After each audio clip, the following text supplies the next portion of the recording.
Once again, I'm answering a very difficult question. In this particular case, it's braised fennel. What is fennel? This is fennel. And this is the fennel bulb right here. These are the branches to the fennel, which we typically do not eat, and they get cut off and discarded. Fennel is also known as anise, A-N-I-S-E. And anisette is made from fennel, ultimately.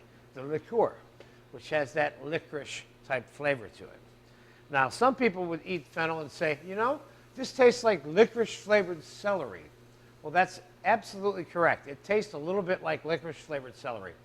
And this is a very Italian, French, and other European country vegetable.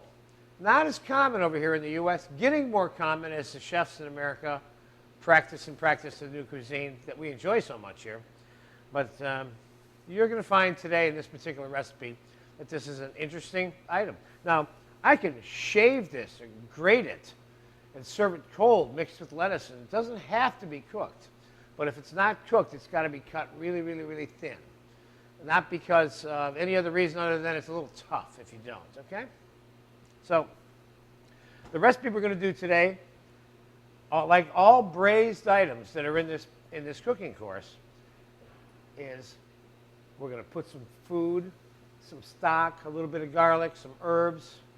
I said food, I meant to say really onion. We're going to cook a little onion.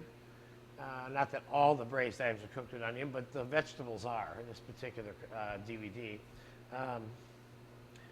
And we're going to braise them, which once again, braising means cooking it slow with wet heat.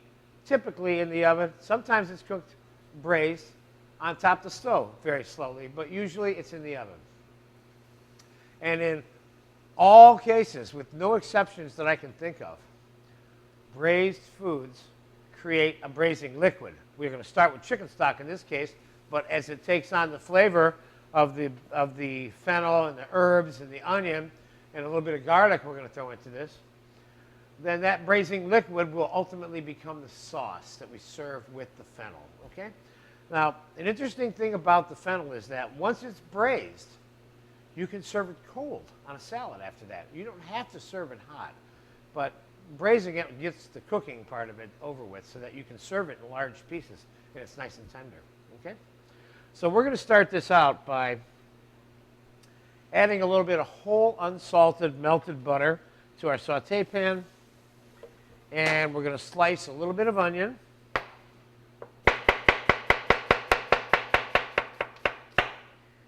And we're going to keep in mind that the onion may be used, and in our case we will be using it, in the final stage of the preparation of the dish. So the onion will go on the plate of the person who's going to eat the dish. Sometimes you cook with the onion and then it gets discarded once you have extracted all of its flavor. But in this particular case, we're going to use it as part of the food also, okay?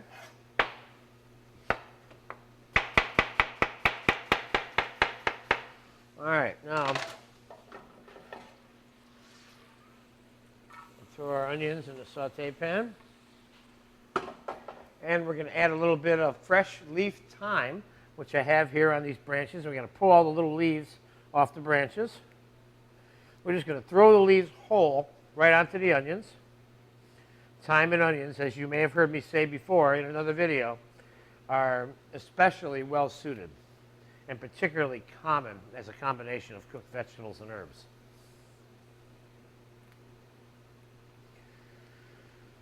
Oh boy. Now, basil, for example, is a little bit easier to pick than thyme. Thyme takes a little bit more time, pardon the pun. And in the cases of where the sauce will be strained, you don't have to pick it. You can throw the branches in too. I think we got enough there. We'll throw a little bit of thyme in there. We'll put a little bit of pepper. And a little pinch of salt, keeping in mind that we're going to be creating a braising liquid that will have salt in it, and that we want to be sure we don't have too much salt in it so that when we reduce the braising liquid later, it doesn't end up being too salty. Let's throw a couple of more pieces of thyme in there.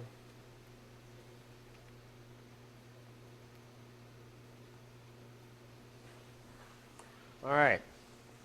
Now, back to the fennel bulb, or the anise, if you will. Okay? I'm going to trim the tops of the anise off and just throw them in what I'm going to use as a braising pan. Here, if you can come down here, Richard. I'm using a 4-inch deep commercial, what they call hotel pan, if you will. Only because I needed something this size to accommodate it. And most of my home-style cookware cannot accommodate all 4 of these fennel bulbs. Probably at your house, you probably only end up cooking 2 of these at a time, maybe, unless you're having a larger party, you know. But we're going to cut that all off. Now we can add a little bit of lemon right in with the anise. The lemon halves after you squeeze them in too, okay? Now I'm going to throw all of this away, or I'm going to save part of this right here as a garnish for the finished dish, all right? Let's just save a little more just in case. The rest of this is going in the garbage can.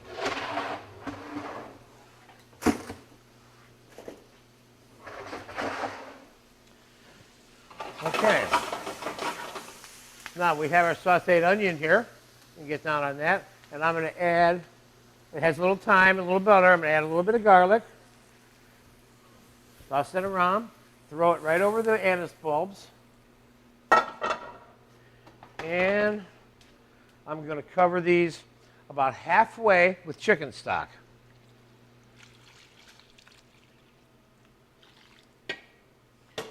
And I am going to, now keep in mind, you can put mushrooms and tomatoes and all other kinds of herbs and sage and basil and tarragon and rosemary or whatever you want in here. I'm showing you kind of a very basic way in which you can make your braised fennel, and it will always come out good. Can you make it other ways that's more suitable for your taste? I'm sure you can. And I hope you do.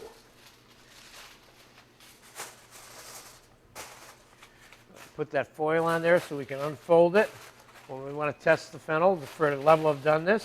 Because we're going to go in and check the fennel with a sharp, small knife or a metal skewer to see what the level of cooking that has transpired inside the oven from time to time, so that we don't overcook it, but we certainly take it out at just the right time.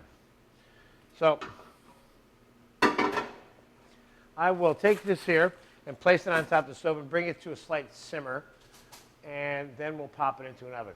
This is going to braise in the oven for probably about 45 minutes to an hour. This is a long process, braising the fennel, in terms of the cooking process itself.